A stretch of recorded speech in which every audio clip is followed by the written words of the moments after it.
May isang mayamang laging nagdaramit ng mamahalin at saganang-sagana sa pagkain araw-araw. May isa namang pulubig ng ngangalang Lazaro na tadtad ng sugat sa katawan at nakahiga sa may pintuan ng mayaman. Sa hangad na matapunan man lamang ng mga mumong nahuhulog mula sa hapag ng mayaman. At doon nilalapitan siya ng mga aso at dinidilaan ang kanyang mga sugat. Namatay ang pulubi at siya'y dinala ng mga anghel sa piling ni Abraham sa langit bilang isang parangal. Namatay rin ang mayaman at inilibing. Sa gitna ng kanyang pagdurusa sa daigdig ng mga patay, natanaw ng mayaman si Lazaro sa piling ni Abraham. Kaya't sumigaw siya, "Amang Abraham, maawa po kayo sa akin.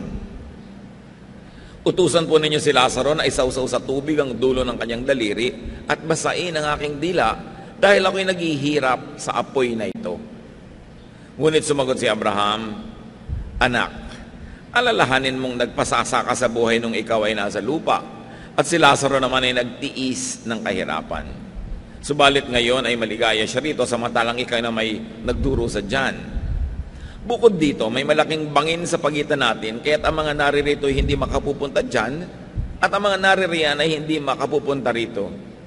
Ngunit sinabi ng mayaman, "Kung gayon po, Amang Abraham, ipinakikiusap ko pong papuntahin na lamang ninyo si Lazaro sa bahay ng aking ama, sa aking 5 kapatid na lalaki.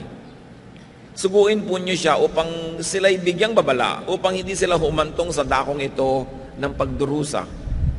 Ngunit sinabi sa kanya ni Abraham, "Nasa kanila mga sinulat ni Moises at ng mga propeta. Iyon ang kanilang sundin." Sumagot ang mayaman, "Hindi po sapat ang mga yon. Ngunit kung magpapakita sa kanila ang isang patay na muling nabuhay, magsisisi sila at tatalikuran ng kanilang mga kasalanan." Sinabi naman sa kanya ni Abraham, "Kung ayaw nilang sundin ang mga sinulat ni Moises at ng mga propeta, hindi rin nila paniniwalaan kahit ang isang patay na muling nabuhay." At nawa maging pagpapala sa atin ang muling pagtunghay sa napakatandang kasaysayan na ito na natitiyak kong alam nating lahat. Luke 16:19-21, as we study this now, piece by piece.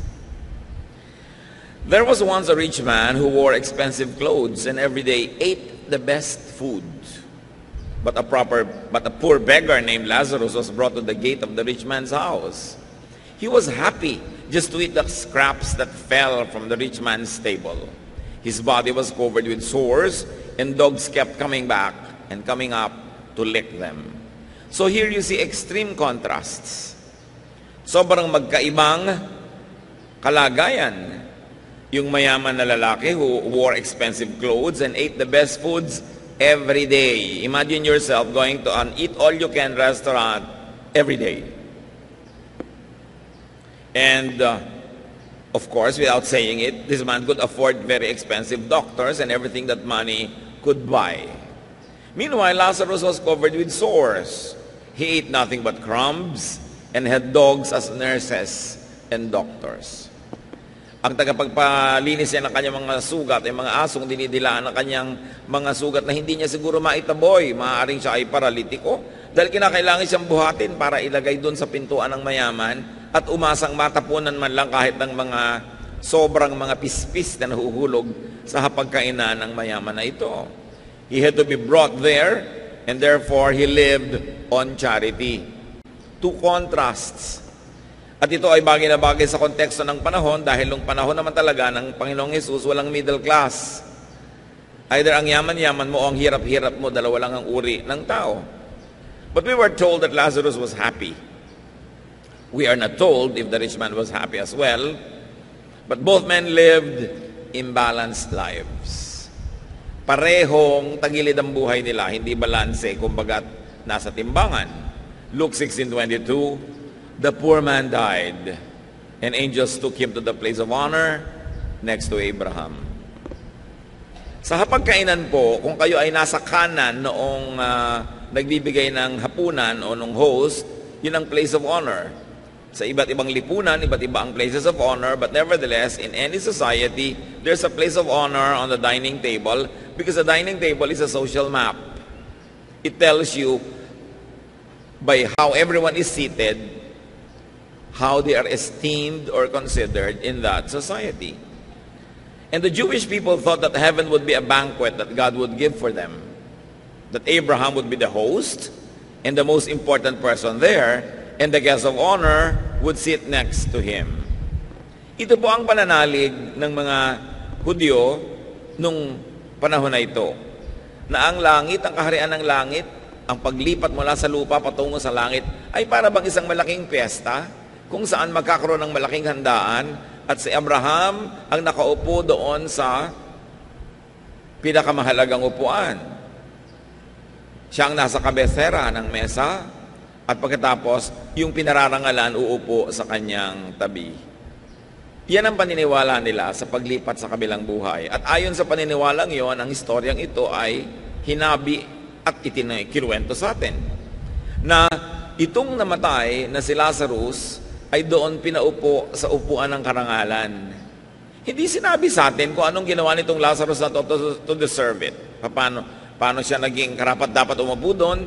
Maaring siya ay isang sagisag ng isang uri ng tao. At lalo namang maaaring isa siya talagang totoong taong nabuhay. Perhaps Lazarus is a symbol of certain types of people that heaven is greatly pleased with. Perhaps. But what Lazarus did to deserve this honor is unknown to us. Now, if the story was literal, and that's the first thing to consider in any biblical story, that it is literal, it implies that the next life is about balancing. Laging ang kwentong ito ay ginagamit upang ituro ang impyerno, langit, ang pinupuntahan ng mabuti at masama. Pero hindi naman tayo sinabihan na masama yung mayaman at hindi naman tayo sinabihan na mabuti sa Lazarus. Walang sinabi tungkol sa kanilang morality. At lagi din itong itinuturo na kung saan paraan. Pero mayroong isang napakahalagang aspeto ang kwentong ito na itinutuwid pag namamatay daw ang tao at ito ay pagbabalanse. Kita ninyo, mula sa gutom na Lazarus, biglang merong feast. At mula sa isang Lazarus na laging gutom at uhaw, meron siyang iniinom. Ngayon, siya ay nakakagalaw. So there was now food for the hungry, drink for the thirsty, comfort for those who suffer, acceptance and affirmation, even honor for those who have been rejected, and healing for the sick. Now, he was no longer sick, and he was happy. If the story was symbolic, it still teaches that God's kingdom is about balancing. So kung ang pagtanggap natin sa kasaysayang ito'y literal, aktual, o kaya isang sagisag, simbolo ng mas matataas sa katotohanan, pareho pa rin ang mensahe. God's kingdom is about balancing. Kaya meron na namang food for the hungry. Bumukas ang eksena, ay yung lahat ng kabaligtaran ng nawala kay Lazarus sa buhay na ito, yun ang kanyang tinamasa. Luke 16:22-23. The rich man also died and was buried. He went to hell and was suffering terribly. Now, hell is not a very good translation. It came from the Greek word Hades, which the Jewish people often thought of as a place where the dead wait for the final judgment. Sa theology ng mga Jewish people, ang taong namamatay ay hindi agad-agad nagpupunta sa piling ng Diyos. Naghihintay muna sila doon. At siyempre sa Christian theology, sinasabi natin na dahil ang hinihintay ay ang tagapagligtas, nung dumating si Jesus, ay dinala na niya ang mga naghihintay doon sa piling ng Ama, at ngayon ang namamatay ay diretsyo nang pumupunta sa Ama at hindi na naghihintay. Yan ang basic Christian theology. But at this time, when Christian theology was not yet fully developed, it was only emerging, people in Israel thought that when they died, they went to a halfway house to wait for the final judgment, where they would be led into the presence of God. Meanwhile, there were two departments or compartments or places in that Hades. One you might call Hades del Norte and another Hades del Sur. So nagpunta sa Hades del Norte itong rich man, no? At siya ay nagdurusa doon. Itin-translate sa English na hell. It's a very poor translation. But nevertheless, it's important to go back to the Greek original. Now, if the story was literal, it all the more implies that the next life, again, is about balancing. Yung the overfed dito sa mundo, ngayon ay gutom. Yung nagpasasa sa lahat ng masasarap na inumin, ngay uhaw na uhaw, at nagdurusa sa discomfort, sa init. There was unbearable heat, there was suffering, and not only that, while he enjoyed to be in the center of the social life of his community when he was alive, now he was isolated. Hindi pinapakita na may mga kasama siya at siya ay binibigyan ng ginhawa. If the story was symbolic, it still implies that God's kingdom is about balancing. Mapupurga tayo ng kasasabi ng balancing kasi talagang paulit-ulit na bumabalik sa kwento. Deprivation for the overfed. No? So the inevitable and inescapable teaching is this, that spirituality should bring balance. Maraming mga tao kung kailan naging relihiyoso tsaka naging hindi balanse. Committed ang utak, lumiit ang mundo. Naging overly like this and overly like that. Nawala na ng social life, nawala ng balanse ang buhay, wala ng ibang topic kundi ang kanyang relihiyon, wala na siyang ibang ginagawa kundi mga bagay na pang next life, wala nang inaasikaso para sa life na ito. It's all a misapplication of spirituality. Because the central theme of this story is that your life must be balanced. Binalanse, yung gutom pinakain, yung dating sobrang busog ngayon ay nagdurusa at hindi makainom ng isang patak na tubig. To be in heaven in the next life, and to be in heaven in the present earthly life, one has to be balanced. Kaya hindi ba sinasabi, lahat ng mga nagdurusa, papahirin ng luha pagdating doon sa kabilang buhay? Ibig sabihin, yung mga dating nabuhay sa lungkot, babalansihin, bibigyan naman ng Diyos ng saya. Yung naging mga sobrang saya, lalo at the expense of others and their spirituality and at the displeasure of God, biglang dusa ang kanilang mararanasan. Pagbabalanse. So live a balanced life. Isa yan sa mga napakalilinaw at idinidiin na turo nitong kwentong ito. Na hindi lamang tayo nagkakaroon ng balanse pagdating ng kabilang buhay. Dapat sa buhay pa rin na ito, sinisika mo maging balanse ka. Kasi life is all about balance. So get rid of excesses. Meron kang mga higit sa iyong pangangailangan, give. Giving is a balancing act. Balance negative things with positive ones. May nasabi kang masakit sa iyong kapwa, bawiin mo, magsabi ka naman ng sorry o kaya ng mabuting bagay. May utang ka, bayaran mo para mag-balance kasi habang hindi ka nagbabayad, naka-negative yan. May mali kang nagawa, ituwid mo. Meron kang pagkukulang, punan mo sa iyong kapwa.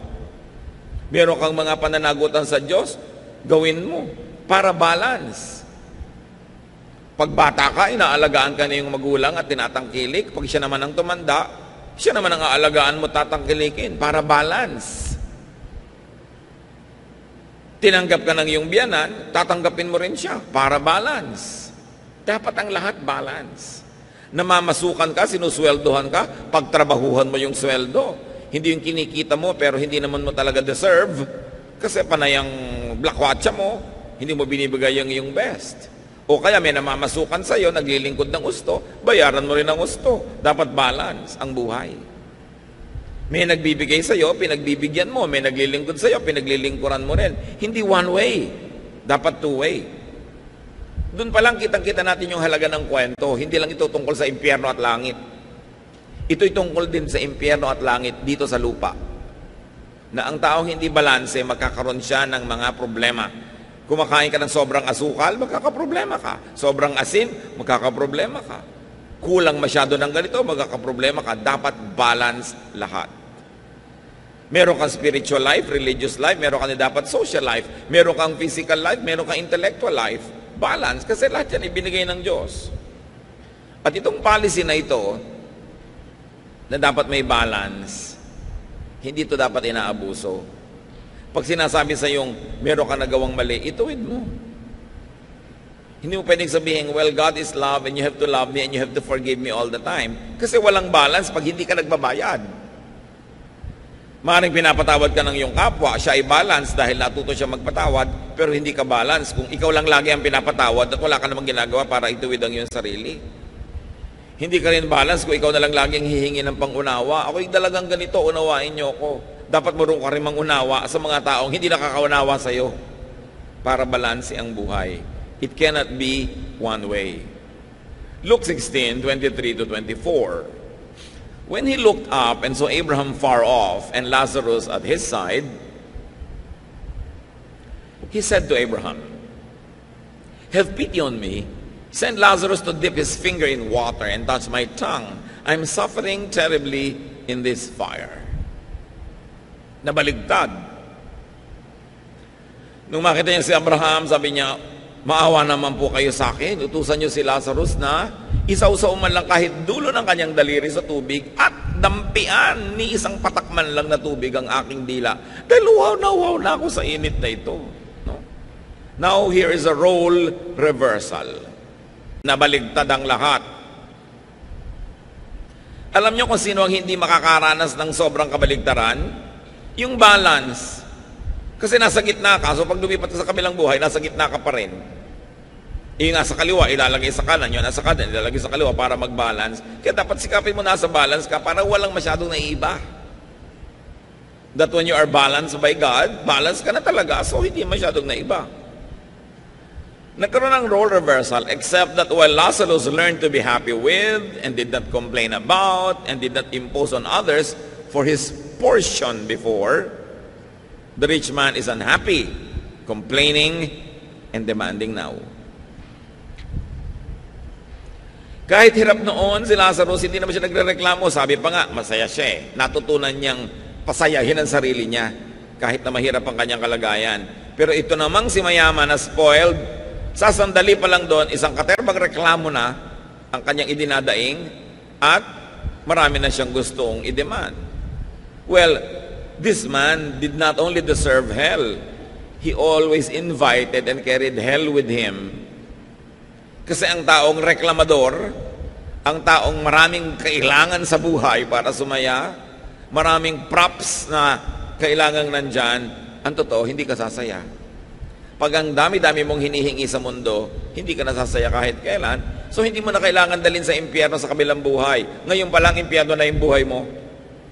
Pag lagi kang mareklamo at lagi kang maraming hinihingi, lalo't hindi naman maibibigay sa iyo ng daigdig ang hinihingi mo.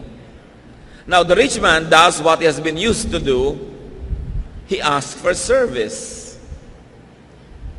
Nakakabulag talaga kung minsan yung yumaman ka, magkaroon ka ng kabuhayan at kasikatan at kung ano-ano. Tingnan nyo to, nandun na siya sa kabilang buhay, humihingi pa ng service. Inutusan agad si Abraham. Father Abraham, utusan nyo nga si Lazarus na mag-igib ng tubig para naman ako guminhawa dito. So ang totoo, dalawa yung inutusan niya. From Father Abraham no less, and from Lazarus of all people, he wanted service.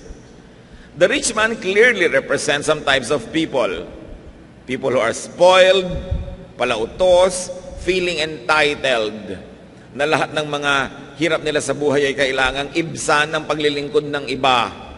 Lahat ng kanilang inip ay dapat libangin ng iba. Lahat ng kanilang pangangailangan ay dapat ibigay ng iba. Kahit load sa kanilang telepono na wala pa silang trabaho, kailangan na nila ng maraming load. Kailangan may ibang magbayad ng load na yan. Biglang mag-aasawa ng wala sa lugar, kailangan iba ang magbayad ng handaan. Magkakaroon ng anak, kailangan iba ang bumili ng gatas kasi hindi naman nila magawa yung mga dapat nilang gawin. Spoiled people. People who harvest without planting. Ito, nakita nyo itong mayaman na to. Ang dami niyang reklamo at uutusan na naman niya ngayon sa Abraham at si Lazarus na sa wakas ay nananahimik at nag-e-enjoy, gusto na naman niyang bigyan ng utos. These types should pay attention if they don't wish to join this rich man soon. There is this rich man in all of us. And there is the potential of Lazarus in each one of us. Kaya itinuturo sa atin yung kwento. Maaaring tulad tayo nitong mayaman na ito, lagi na lamang na pinipilit ang kapwa na mahirapan at paglingkuran itong kanyang mga pangangailangan. Luke 16:25. Abraham answered, "My friend, remember that while you lived, you had everything good, and Lazarus had everything bad. Now he is happy, and you are in pain." Obvious ba mga kapatid? Balancing is accomplished in Hades. Sabi niya, sasandali ka palang naghihirap ha. Gusto mo na agad paglingkuran ka namin. Nakalimutan mo na ba na sarap-sarap ng buhay mo noon? Hindi ka nakaisip tumulong sa kapwa. Hindi ka man lamang naging mabuti. Tapos ngayon, itong nahirapan si Lazarus, gusto mo utusan na agad. Pasensya ka. Yan ang hinahanap na pagbabalanse ng buhay mo dahil diyan ka lumabis. This is not even about doing bad or doing good. It's just about being imbalanced. It's just about imbalances, having too much of having too little of life's supplies. Sa lahat ng laging gipit, gutom, uhaw, kapos, alam ng Diyos ang inyong kalagayan. At yan ang pangako ng kwentong ito, mababalanse yan. Mainam na mabalanse, dito pa lang sa buhay na ito. Pero kung kayo mapagkaitan ng kapalaran sa buhay na ito, dahil sa napaka-oppressive system ng buong planeta, alam ng Diyos kung paano kayo bibigyan ng ginhawa sa kabilang buhay. Alam ng Diyos kung paano kayo bibigyan ng gantimpala sa pagtitiis. Lalo na sa pananatiling mabuti sa kabila ng mga hirap na ating dinaranas. Ito ang central theme ng kwento. Ang pinag-uusapan pa lang dito mga kapatid, imbalance. Paano pa kapag inaisapan yung being bad or good? Pag pinag-usapan pa natin yung the bad is punished and the good is rewarded, lagong lumilinaw ang dapat natin gawin sa ating buhay. That we should be good. So that we don't need grave balancing. Kasi balance na tayo. Kasi good na. Na dapat na nating ituwid ang ating sarili kaysa pilipitin at ituwid pa tayo pilit ng langit. That we should volunteer to balance ourselves. Pag ang dami-dami niyong blessing, magkusa na kayong mamigay. Pag meron kayong lakas na extra, kusa na kayong maglingkod sa mga mahihina.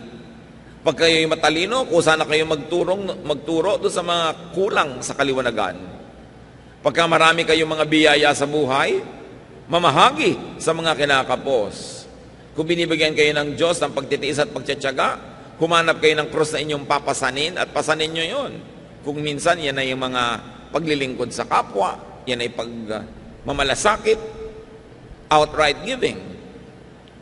This story is a warning to the overfed, to the overabundant and overindulgent, people who never share blessings. Na kung kayo ay merong mga kumpanya, matuto naman kayo mag-profit sharing. Okay, legally speaking, tama naman ang ginagawa nyo, nagpapasweldo kayo. Hindi na kayo pwedeng idemanda sa Department of Labor. Nagbibigay kayo ng mga hinihingi ng legal systems of our country, pero kayo naman ang nakakaalam kung lumalangoy kayo sa mga tubo. Napakahirap ba naman na mag-share ng profit doon sa mga katuwang nyo sa trabaho ng mga manggagawa? Huwag nyo nang antayin na langit pa ang magbalanse. Kailangan mag-volunteer na tayo. Hindi ba? Kung minsan, nakakahalata kang, ay, sobra na yata akong tamad. Walang kilos-kilos ang aking katawan. Magbo-volunteer ka na yung mag-exercise para hindi mo naantay yung magkasakit at mapuwersa kang mag-exercise. Pag alam mo na hindi balance ang kinakain mo, ikaw na yung mag-balance kaysa mag-antay ka pa ng stroke, mag-antay ka pa ng sakit at pagkatapos talagang binalance ka dahil nakaswero lang yung pagkain mo. Kailangan pa ba nating hintayin na pilitin tayo ng kalikasan, nahampasin tayo ng langit, para ituwid natin ang mga kalikuan natin? Mas masarap ikaw na ang kusang gumagawa nun. Kaya maganda araw-araw ang tao nag-iisip, sumobra ba ako? Sumobra ba ako sa pang-aapi sa asawa ko? Sumobra ba ako sa pag-expect sa mga magulang ko, ang tanda-tanda ko na? Sumobra ba ako sa mga masasakit kong salita sa aking mga empleyado? Sumobra ba ako sa panggigipit sa aking kapwa? Sumobra ba ako sa paglalagay ng interes sa mga pautang ko? Lahat ng sobra, itinutuwid yan ng Diyos. Pag hindi ka nagkusang magtuwid, mapipilitan kang ituwid ka ng langit. James 5:5, you have lived on earth in luxury and self-indulgence. You have fattened yourselves in the day of slaughter. Sabi, namuhay ka dito sa mundo sa sagana at pasasa. Pinatataba mo lang ang sarili mo na parang kakatayeng baka. Pinapataba mo lang ang sarili mo para sa matadero. Yun ang sinabi ng James 5:5. So ikaw na ang magtanggal-tanggal ng mga sobra. Hindi ko mo pinagtsatsagaan ka ng iyong asawa, aabusuhin mo na siya. Hindi ko mo ikaw lagi ang nasusunod, hindi mo na itutuwid yun. Kailangan magkusa ka. Meanwhile, Hades is comfort for the always hungry, the always needy, and the always poor. Buti na lang may ganong pagbabalance na inaasahan nating mababalanse at maitutuwid yan sa buhay natin dito sa lupa. Pero hindi man natin sapitin yon at masaklap man ng maging dulo ng buhay na ito, may naghihintay na pagbabalanse na inilaan ng Diyos. And there was no morality attached to the story. It was simply a story of balancing. That God is God of balance and God will balance all imbalances. Because God sees, God hears, God knows. So just stick closely to God and never give up on God. Never give up on your faith, even if you're suffering. Sa kabila at sa dulo ng lahat ng pagdurusa ay ang ginhawa na inilalaan ng Panginoon. Mapagmahal siya. At ang ginhawang inilalaan niya, hindi laging may moral clause. Mahal lang tayo talaga ng Diyos. At kung tayo naman ngayon yung pwedeng magbigay ng ginhawa sa ating kapwa, ibigay na natin. Kasi there is also the Spirit of God in each one of us. If there's the Spirit of this rich man in each one of us, all the more that there's the Spirit of God in each one of us, kaya dapat din tayo na kumilos na parang kung Diyos ang kikilos, yun din ang ikikilos natin. Maging maibigin tayo, tulungin, mapagkalinga sa kapwa. So, sabi nitong si rich man, patawirin niyo naman si Lazarus dito at padalan ako ng tubig.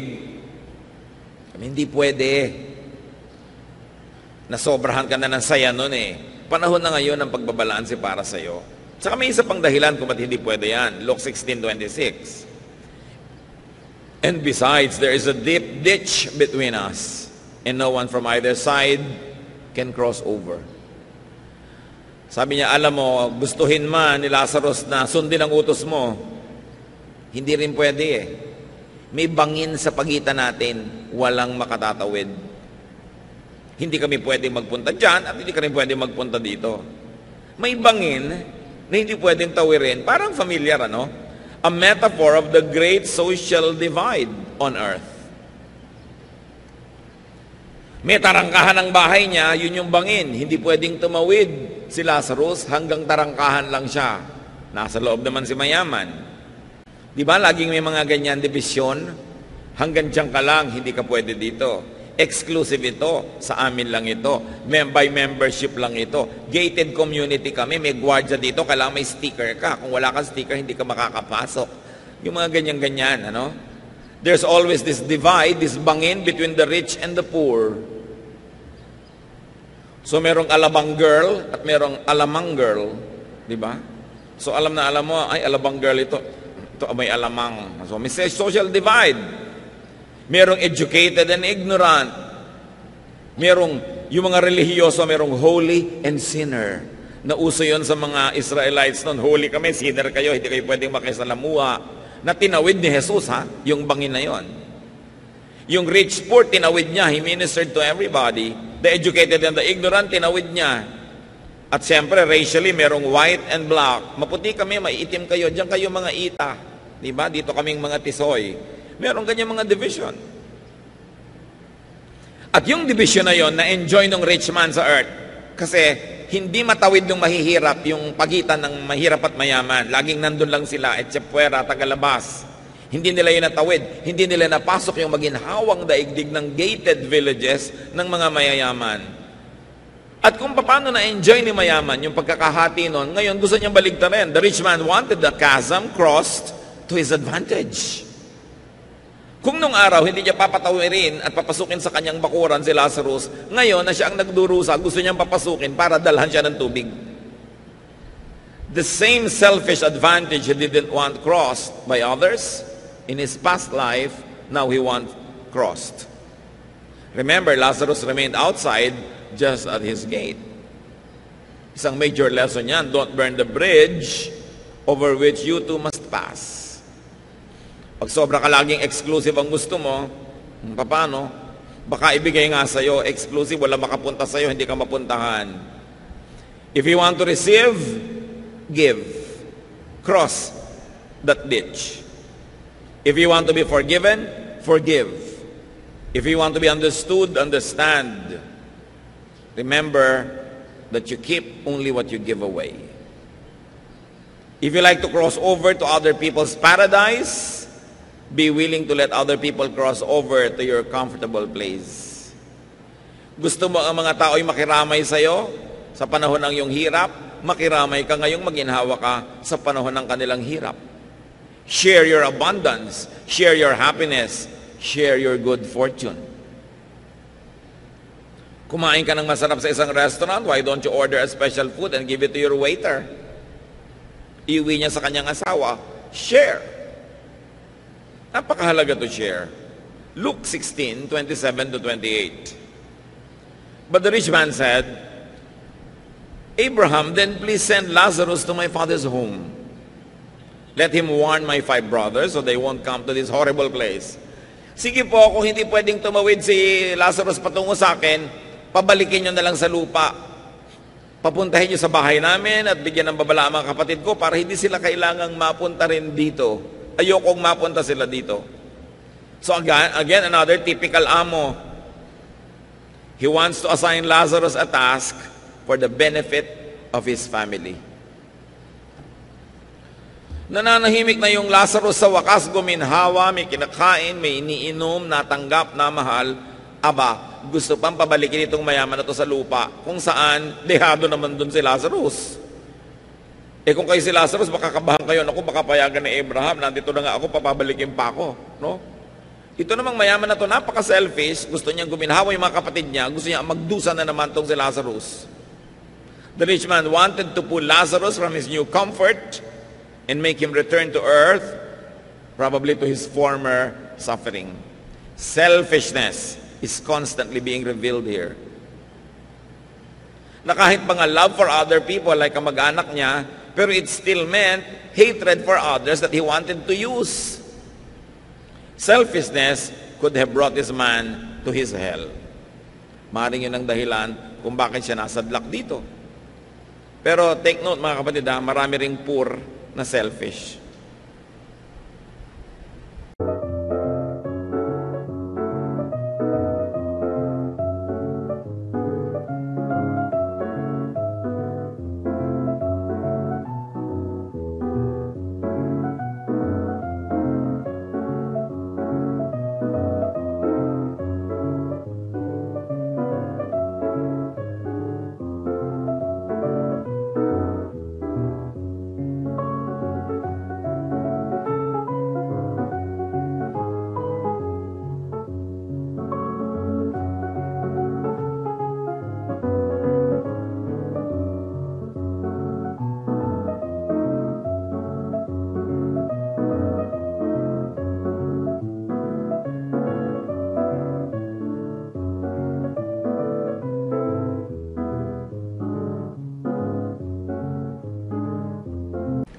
Hindi napunta dito sa pagdurusa yung mayaman dahil mayaman siya. Hindi sinabi yun, ha? Yung ugali niya nagdala sa kanya doon. Hindi rin naman sinabing kaya napunta tong si Lazarus doon sa ginhawa ay dahil mahirap siya. Dahil maraming mahirap na ang mga ugali hindi pwedeng dalhin sa paraiso. The economic situation of these 2 men were not the relevant points. But we can surmise that it is about their character, about how they conducted themselves, how they lived their lives. So this is not just about class war or class struggle. It was a moral, social situation. So while the rich man wanted to love his family, here he wants someone else to do it for him. See how the same selfishness rears its ugly head every day. Sa buhay natin, maraming ganon. Rich parents abusing poor servants for the benefit of their spoiled children. Diba? Napabalitaan natin. Maid, ni-rape ng anak ng asendero. Mahal kasi ni mommy ang anak niya. Magdusa na lang ang maid. Bigyan ng 10,000. Pauwiin sa probinsya. Hindi na papapanagutin ng anak. O mapagmahal ka magulang. Pero naaapi mo yung ibang anak ng ibang magulang. nalilimot mo na yung inaapi mo, may magulang ding nagdurugo ang puso dahil naapi yung anak niya. Kumisan sa ating pagmamahal sa ating pamilya, sa mga malalapit sa atin, ine-exploit na natin yung iba. Kitang-kita mo yan kumisan. Yung mga kawawang yaya na habol ng habol dun sa mga mala-impactong mga alaga nila. At kung ano-anong gagawing mga kamalditahan ng mga alaga nila, tapos ang sasabudin pa at papagalitan ng spoiler na mother, yung kawawang yaya. Ang tingin niya sa anak niya ay anghel, hindi niya makita yung mga kaliskis, no? At mga sungay. Maraming ganon. Mahal na mahal yung anak, pero hindi marunong magmahal man lang dun sa yayang nag-aalaga sa anak. Tao rin yun, at anak din yun ng kung sinong nasa probinsya na nag-aalala din tungkol sa kanyang anak na namamasukan. Dapat nga kung marunong tayong magmahal ng anak natin, lalo kang natututong magmahal ng lahat ng tao dahil bumukas yung puso mo sa kahulugan ng pagmamahal. Pero yung bulag na pagmamahal, ang mahal mo lang yung anak mo kahit rapist. Kahit yung anak mo ay may binaril, my son is very good. Nakikita mo sa TV lagi, mga bulag na magulang. May minasakir na yung mga anak nila. Gusto nila, suhulan na lang lahat yung tao at palusutin yung mga anak nila. Pag-ibig sa konti, pero paggamit at paglabag, no, sa mga basic decency sa buhay. Kasi malakas bumulag yung pagmamahal sa kamag-anak. Pero huwag nating lilimutin na lahat ng tao ay kamag-anak natin dahil lahat tayo nilikha ng Diyos. May naka-assign lang sa'yo na naging biological children mo, biological relatives. Pero sa palagay nyo ba, may kinikilingan na tinitingnan ng Diyos? Mahal niya ang lahat ng tao. Kaya dapat marunong tayo magmalasakit. Hindi yung meron kang kikidnapin at papatayin mo dahil mag-e-enroll ang anak mo. At napakaraming ganon. Pagka magpapasko na, ang daming kidnapan, ang daming patayan. Kasi para makapag-uwi ka ng Quezon de Bola sa iyong pamilya, may kikidnapin ka at babarilin. Kasi sobra mo lang mahal. Yung mahal mo sa kamag-anak mo, pero yung ibang tao nililimot mo na dapat nating kinakalinga ang lahat ng kapwa natin. Eto na naman tong mayaman na to. Mahal ko mga kapatid ko, pabalikin sa lupa, sa lugar ng pagdurusa, yung Lazarus na yan. Kitang-kita natin yung selfishness. Parang sila lang ang may karapatang mabuhay at sumaya. There was imbalance. No? Napakaraming mga ganyang uri ng pag-abuso ng ating kapwa. Balikan natin ang kwento, Luke 16:29. Abraham answered, "Your brothers can read that Moses and the prophets wrote. They should pay attention to that." So ano bang kahulugan ng Moses and the prophets? It meant the Jewish scriptures, the Old Testament. So ang sinasabi dito ni Abraham, they have religious sources available to them. Bakit aabalahin mo pa itong si Lazarus na nananahimik dito? And what is the Old Testament's general teaching? Good works, personal righteousness. Yung dalawang yun, maging righteous ka, maging matuwid, at gumawa ka ng mabuti, lalong-lalo sa iyong kapwa. So ang ibig sabihin lang dito na Abraham, gusto mong huwag sila makarating dito, meron namang available na material. Nakaturo na lahat yan kung paano sila magiging matuwid at paano sila maglilingkod. Luke 16:30-31.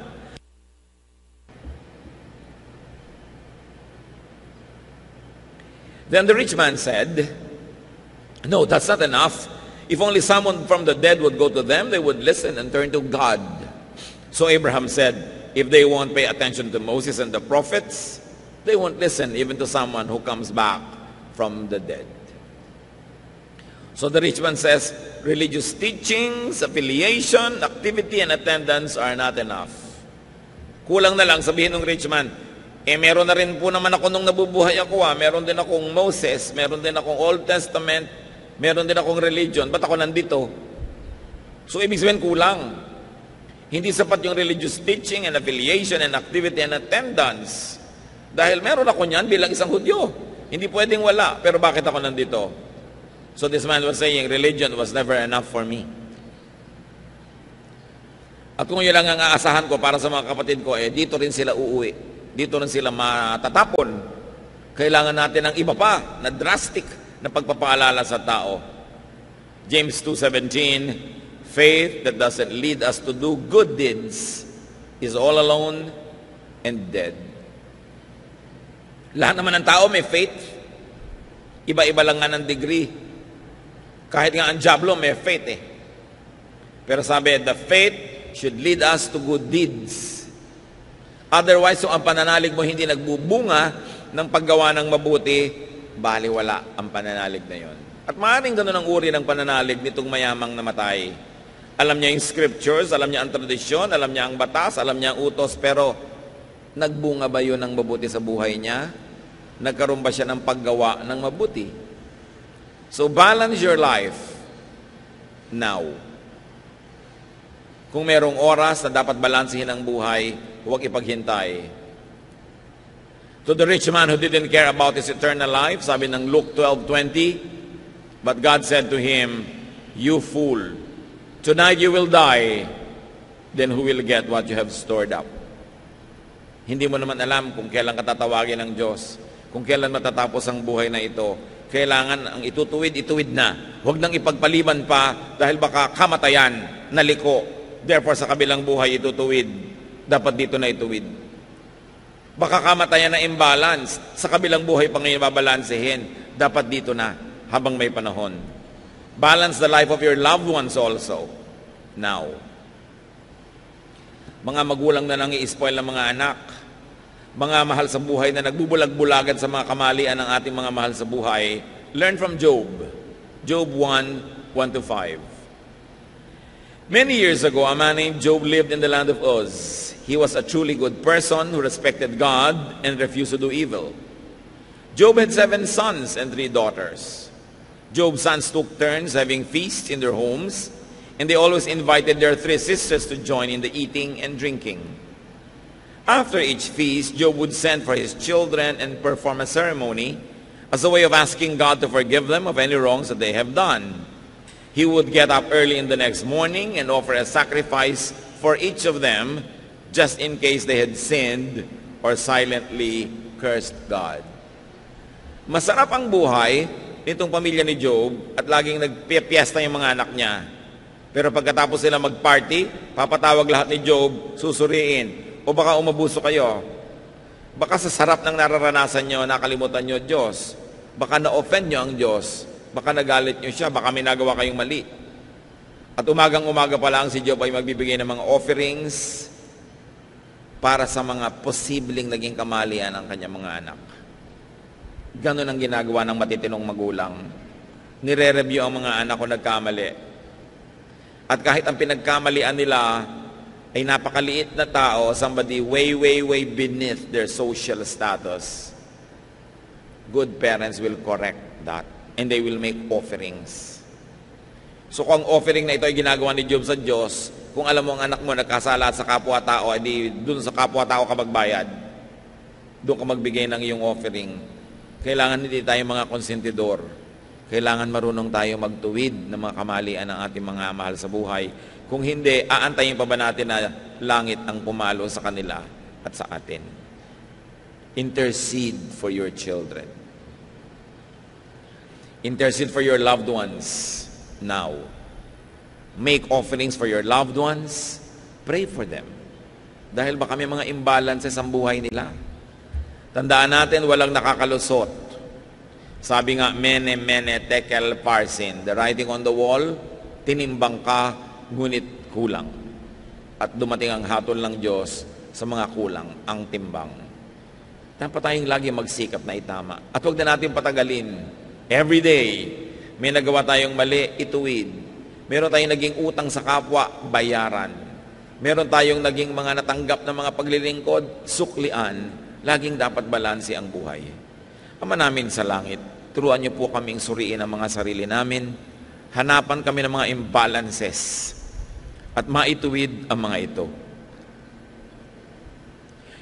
Ituro mo sa amin, Panginoon, at tanggapin namin mga pagkakamalit. Ituwid ito kahit na inconvenient, kahit na minsan nakaka-embarrass na tumanggap ng pagkakamali.